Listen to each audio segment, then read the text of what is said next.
Bonjour à tous et bienvenue dans cette nouvelle vidéo organisée par la plateforme Afrique Éduque. Je suis ravie de vous retrouver encore une fois afin de continuer le sujet des comportements inadaptés chez l'enfant.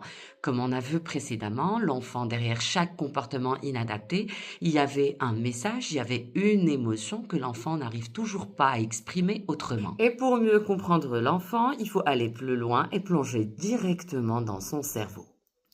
Je commence d'abord par me présenter. Je suis Madame Imad Benjeloun, professeure et conférencière en psychologie cognitive et j'assure aussi l'accompagnement des parents dans le développement émotionnel et cognitif de leurs enfants. Ce que je m'apprête à partager avec vous aujourd'hui va peut-être littéralement changer votre manière, votre attitude face aux cris, aux colères et à l'opposition de votre enfant. Pour commencer, ce que les parents et éducateurs doivent savoir, c'est que l'enfant est loin d'être un adulte en miniature. Et oui, son cerveau n'est toujours pas câblé, n'est toujours pas interconnecté comme celui d'un adulte. C'est exactement comme une maison en cours de construction, sans toit ni fenêtre. Et cela explique beaucoup de ces comportements qui peuvent être des fois inadaptés à la situation vécue. Ce qui diffère un enfant d'un adulte, c'est qu'un adulte a un chef d'orchestre dans son cerveau appelé le cortex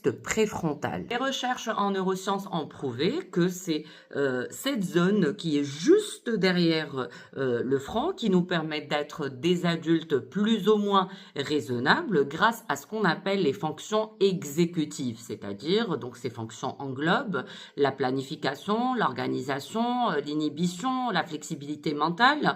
Ces fonctions viennent travailler en étroite collaboration pour nous permettre de gérer des nouvelles situations ou ce qu'on appelle aussi les situations problèmes. Ces super pouvoirs cognitifs vont venir nous aider, nous, en tant qu'adultes, à freiner nos pulsions. Ça va aussi nous aider à prendre des décisions plus ou moins réfléchies. Ça nous permet aussi d'anticiper les conséquences de nos actes et ça nous permet de gérer nos émotions ou ce qu'on appelle par la régulation pour faire une régulation émotionnelle, chose qui n'est pas possible chez un enfant pour qui le cerveau est toujours en cours de construction, il est toujours en chantier, donc les fonctions ou ces fonctions exécutives lui fassent défaut. Donc prenons l'exemple de Rita, une petite fille de 5 ans qui est en grande section. Arrivant à l'école le matin avec sa maman, elle se rend compte qu'elle avait oublié son doudou à la maison.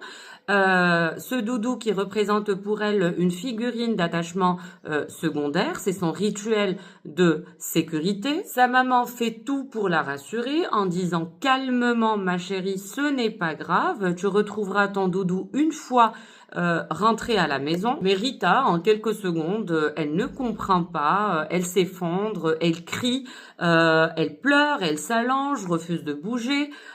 Pour l'adulte, cela semble démesuré, mais pour Rita, il s'agit d'une véritable crise, d'un véritable effondrement émotionnel. Donc c'est un comportement type d'un enfant dont le cerveau est toujours en construction. D'après Diamond et Zalazo, cette réaction ou ce comportement n'est pas du tout un caprice, mais c'est tout simplement la conséquence de l'immaturité des fonctions exécutives qui sont à cet âge encore en plein développement. Donc à cet âge, l'enfant n'anticipe pas qu'il peut passer une journée sans doudou. Il n'a pas encore cette flexibilité mentale pour programmer ou envisager d'autres alternatives, par exemple le fait de jouer avec autre chose. Il n'a pas encore la capacité d'inhiber ses pleurs et se rouler au sol et il n'est pas capable de planifier une solution comme par exemple demander à la maîtresse un objet de réconfort, de substitution. Pourquoi les enfants de moins 6-7 ans ont des difficultés à affronter de nouvelles situations et ils ont toujours besoin d'un adulte adultes pour les accompagner, car les recherches et les travaux de Miak et toujours Diamant ont montré que chez les enfants de moins de 6-7 ans, ces fonctions sont encore rudimentaires et elles sont très très sensibles au stress. Donc lorsqu'un enfant est confronté à un imprévu, comme l'absence, dans notre exemple, l'absence du doudou, donc la charge émotionnelle va venir bloquer le traitement rationnel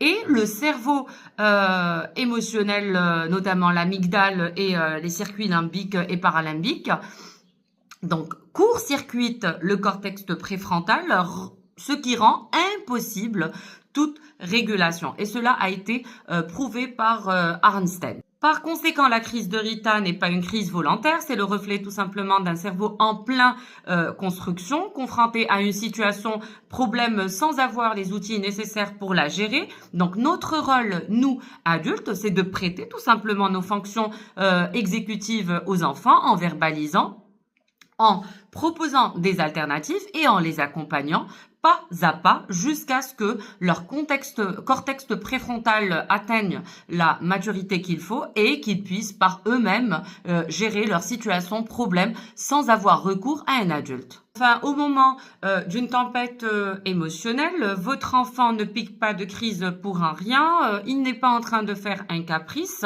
c'est loin, on peut loin le comparer à un petit tyran qui veut tout contrôler, c'est juste que son cerveau n'a pas encore tous les outils pour gérer ses émotions tout seul. Et le pire, c'est que les recherches aussi ont prouvé que ces zones se déconnectent totalement en moment ou en situation de stress maximal. Quand votre enfant est en situation de crise, au lieu de lui crier dessus en mode arrête de pleurer tout de suite et passer aux menaces, des choses qui font ou plutôt des comportements qui vont venir accroître le niveau de stress chez l'enfant,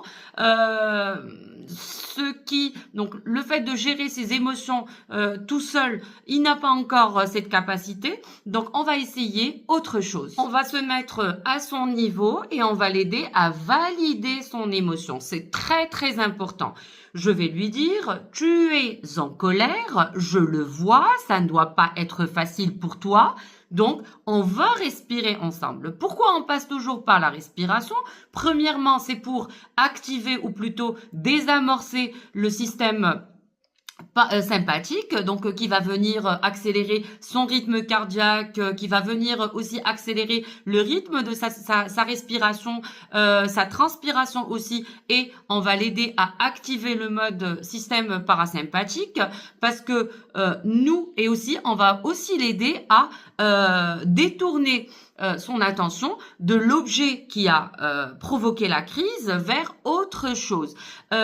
Pourquoi ça marche? Parce que notre rôle en tant qu'adulte, c'est de jouer le rôle du cortex préfrontal pour lui. Donc le temps qu'il apprenne petit à petit à gérer ses émotions tout seul. Donc on va le guider, on va lui apprendre à construire ses propres freins internes, c'est-à-dire à construire son inhibition. Donc la prochaine fois quand votre enfant explose, gardez en tête qu'il n'a pas un bouton pause que nous avons, l'inhibition par exemple, mais il peut l'apprendre avec nous. Donc avant de nous quitter, on va faire un petit récapitulatif rapide de tout ce qu'on a vu. Donc un enfant qui fait une crise, il essaie de vous exprimer un besoin.